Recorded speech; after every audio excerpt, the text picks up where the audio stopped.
The anaconda is a seriously misunderstood creature.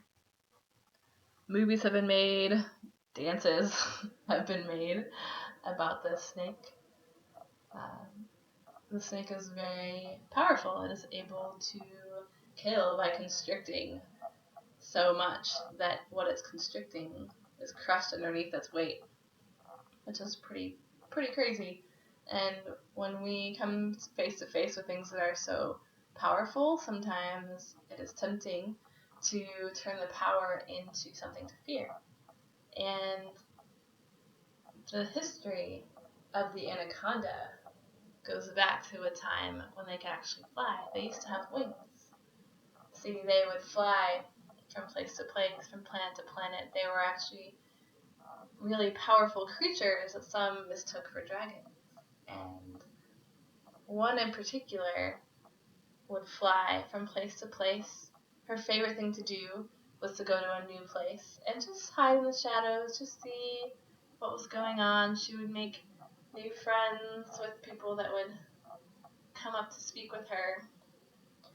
And her favorite new town was a place not at all like where she came from. Where she came from was lush, and there were palm trees everywhere, and all kinds of greenery growing. And the place that she visited was sandy and in the middle of nowhere and really empty. And at night she could see so many stars, and she would love to fly there and just lay in the sand and watch the stars and count them as they came out.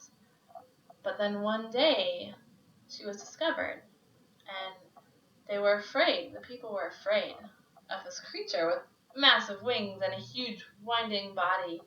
And they got pitchforks and they came out to her, and she tried to speak their language, but she didn't know it because she didn't know their language. And so she was flying to them in a way, offering her wings up like, hey, I'm not going to hurt you, I'm not going to hurt you. And this one girl from the tribe put down her pitchfork and lifted her arms up the same way that the anaconda was lifting up her wings. And the anaconda was so excited because she realized that they were able to communicate in the way of offering.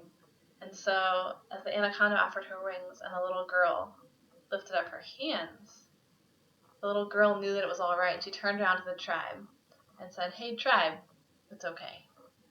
This creature means no harm. And the tribe listened to her because they understood at that time the wisdom of children.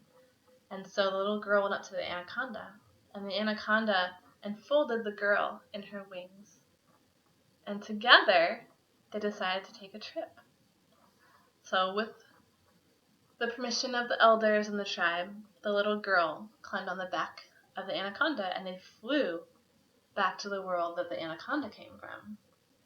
And the girl was nervous and shaky and pretty excited. It was completely new to her because she was used to the desert. But this place was lush and full of green, and the anaconda showed her all these different trees and flowers that the girl had never seen before, and it was such a beautiful connection and sharing. And it shows just what can happen when power is driven with love and openness to understanding. All kinds of new things can be learned. All kinds of gifts can be shared. And that is the first story in a series about the flying anaconda and her best friend.